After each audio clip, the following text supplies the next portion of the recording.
नमस्कार, मैं रवीश कुमार। पत्रकार अजीत अंजुम के खिलाफ एफआईआर दर्ज हो गई है। किस लिए?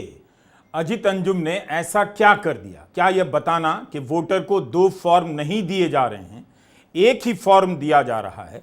क्या यह बताना कि फॉर्म आधे अधूरे भरे जा रहे हैं, यह अपराध हो गया? रिपोर्टिंग करना कैसे अपराध हो सकता है? क्या जनता की बात आयोग तक पहुंचाना अपराध है?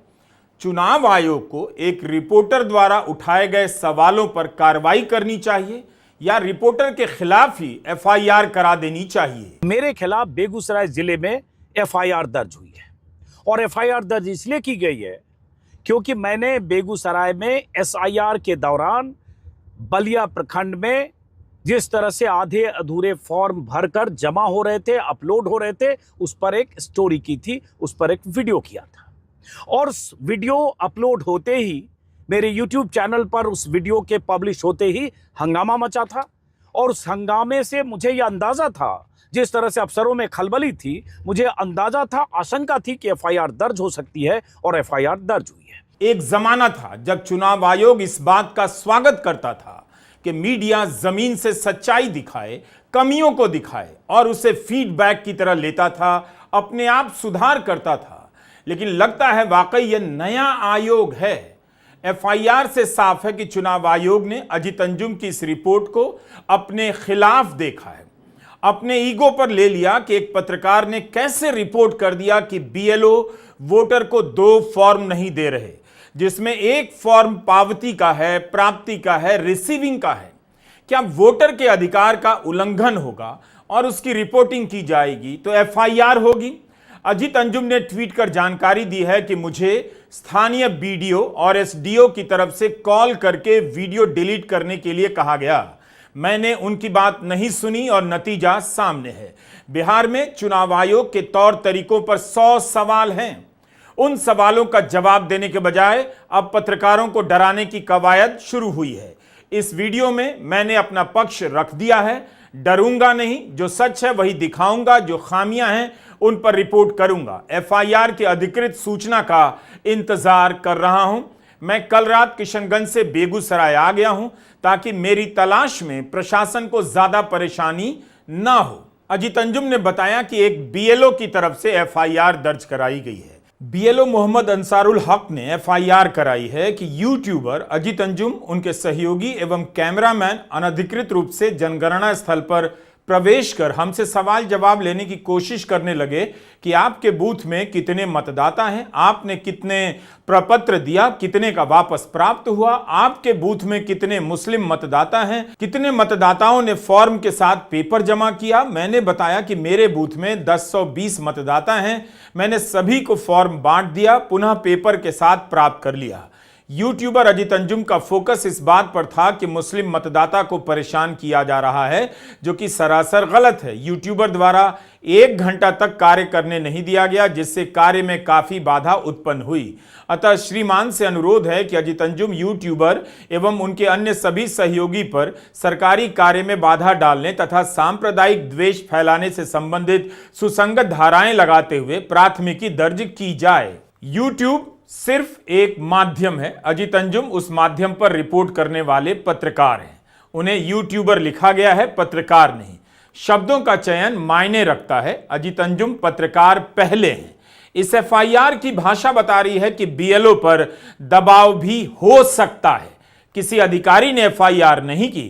जिलाधिकारी ने बयान जारी किया था कि अजीत अंजुम की रिपोर्ट भ्रामक है, मगर उनकी तरफ से एफआईआर नहीं हुई। एफआईआर के लिए अलग ही आधार चुना गया। सरकारी काम में बाधा डालने का। वोटर को दूसरा फॉर्म क्यों नहीं मिल रहा है, बीएलओ ने क्यों नहीं दिया, इसका जवाब आयोग को देना चाहिए।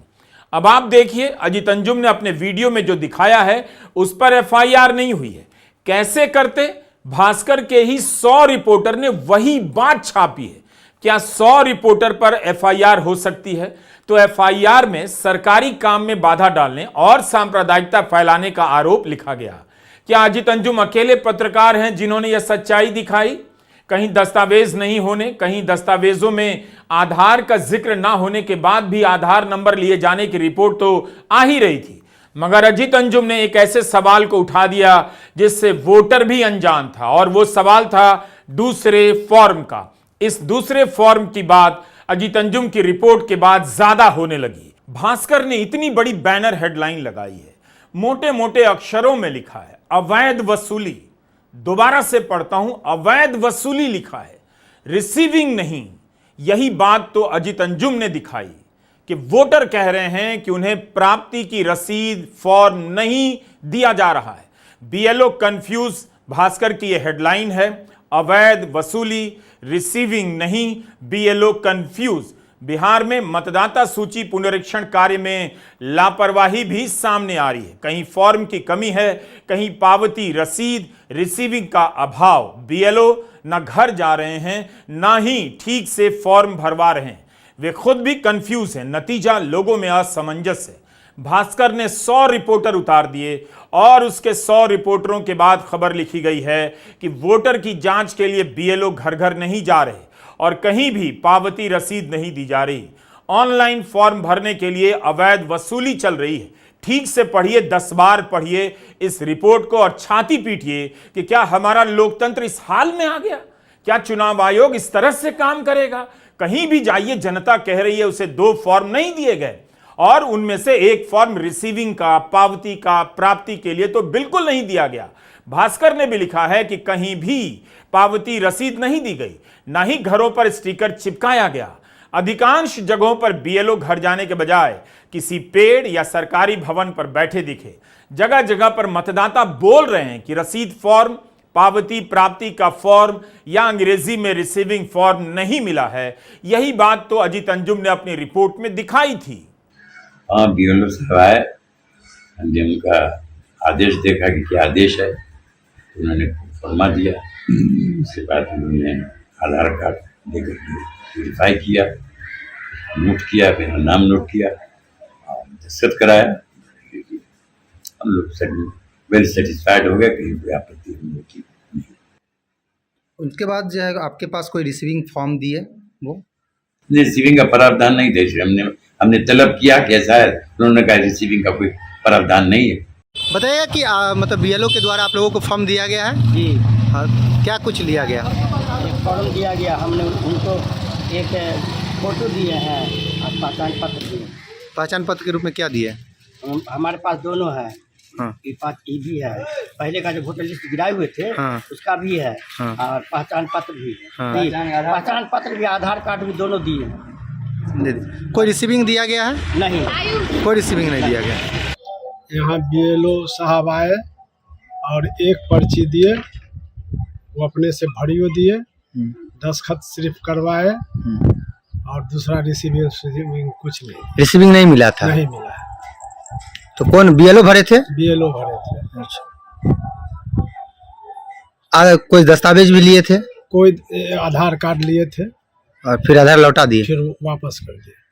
तो क्या आप नोट कर रहे हैं कि बिहार में मतदाता सूची को लेकर चुनाव आयोग क्या कर रहा है? तमाम तरह के संवैधानिक अधिकारों से इस आयोग को लैस किया गया ताकि यह किसी के भी दबाव से मुक्त हो, राग और द्वेष से मुक्त हो। मगर अब आयोग ही दबाव डालने का विभाग बनता जा रहा है। क्या चुनाव आयोग दबाव आयोग बन गया है? एक अजीत अंजुम की रिपोर्टिंग से इतना हंगामा मच गया। अगर गोदी मीडिया के पत्रकार और एंकर यही सच्चाई दिखाने के लिए उतर गए होते तो चुनाव आयोग के पास एफआईआर लिखने के लिए कागज कम पड़ जाता। क्या यह संकेत है कि चुनाव आयोग को लेकर कोई रिपोर्ट ना करे वरना एफआईआर हो जाएगी? न्यूज 24 के राजीव रंजन सिंह ने भी इसी तरह की सच्चाई अपने कार्यक्रम में दिखा दी तो उनकी रिपोर्ट को भी भ्रामक बताया गया है। राजीव रंजन सिंह बार बार ट्विटर पर पूछ रहे हैं, लिख रहे हैं कि उनका यह वीडियो 6 जुलाई का है, 13 जुलाई को सफाई दी जा रही है। दुनिया का कोई आदमी बता दे कि वीडियो में अफवाह, अधूरी और भ्रामक जानकारी क्या है? अजीत अंजुम का भी यही सवाल है। उनके वीडियो में ऐसा क्या है? बोर्ड पर साफ साफ लिखा है, आप भी जाकर देख सकते हैं किसी भी जिले में, कि बीएलओ 2 फॉर्म देगा, एक फॉर्म भरने के बाद अपने साथ ले जाएगा और एक फॉर्म वोटर के पास छोड़ा जाएगा। क्या सारे वोटर को दूसरा फॉर्म मिला है? अगर एक वोटर को भी नहीं मिला है तो क्या इसकी रिपोर्टिंग करने पर उसे भ्रामक और अधूरी रिपोर्ट कह देंगे? तरह तरह की धाराओं में, तरह तरह के आरोपों में एफआईआर करेंगे? अजीत अंजुम की रिपोर्ट के बाद भी जिलाधिकारी सह निर्वाचन अधिकारी ने इसी तरह की सफाई दी और उनकी रिपोर्ट को भ्रामक बताया। अजीत अंजुम ने दावा किया है कि उन्हें फोन कर वीडियो डिलीट करने के लिए कहा गया, उन्होंने मना कर दिया। वो बार बार पूछ रहे हैं कोई बताएं तो कि उन्होंने क्या गलत किया है। लिखा होगा क्या करेंगे बीएलओ 25 जून के उपरांत आपके घर आएंगे, पूर्व से भरे हुए एन्यूमरेशन फॉर्म की 2 प्रतियां आपको देंगे, आपका फॉर्म भरने में मार्गदर्शन करेंगे, आपके द्वारा भरे हुए गणना पत्र को स्वप्रमाणित दस्तावेजों के साथ एकत्रित करेंगे, आपको पावती देंगे। मतलब क्या कहा कि बीएलओ 2 फॉर्म लेकर आएंगे, 2 आपको देंगे और उसके बाद आपके जो एक भरा हुआ फॉर्म वो लेंगे और आपको पावती देंगे, मतलब एक फॉर्म आपको देंगे। सिर्फ एक आदमी के जमीन पर जाकर रिपोर्ट करने से इतना तहलका मचा है। सही सवाल पूछने के बदले अजीत अंजुम पर एफआईआर हो रही है। गोदी मीडिया के संसाधनों से तुलना करेंगे तो यूट्यूब के पत्रकारों के पास खास संसाधन नहीं है, कोई मुकाबला नहीं है। अगर गोदी मीडिया चाहता तो अपने संसाधन लगाकर बिहार के हर जिले से शानदार रिपोर्टिंग कर सकता था, जनता की बात को आयोग तक पहुंचा सकता था। उसके पास ऐसे पत्रकार हैं जो गली गली घूमकर यह काम कर सकते थे, लेकिन उन्हें घर पर बिठा दिया गया। यही गोदी मीडिया हर साल, पूरे साल यूपी बिहार से कितनी रिपोर्ट करता है आप यह भी देखिए। प्रधानमंत्री के दौरे पर या मंदिर दर्शन पर हर जगह से आम लोगों की प्रतिक्रियाएं तुरंत ले आता है, लेकिन जब बिहार में इतनी बड़ी कार्रवाई चल रही है जो हर वोटर को प्रभावित कर सकती है, तब गोदी मीडिया चुप होकर दिल्ली में बैठ गया है। हमारे पास अजीत अंजुम के वीडियो को दिखाने की अनुमति है, लेकिन हम इस वजह से इस्तेमाल नहीं कर रहे हैं कि हम चाहते हैं कि इतनी मेहनत से तैयार की गई रिपोर्ट को आप अजीत अंजुम के चैनल पर जाकर ही देखें और यह भी देखें कि इस वीडियो को कहीं रोका तो नहीं जा रहा है, क्यों कम लोगों तक यह वीडियो पहुंच रहा है। अजीत अंजुम पर रिपोर्ट पढ़ सकते हैं और उनके चैनल पर जाकर वीडियो जरूर देखें। नमस्कार, मैं रवीश कुमार।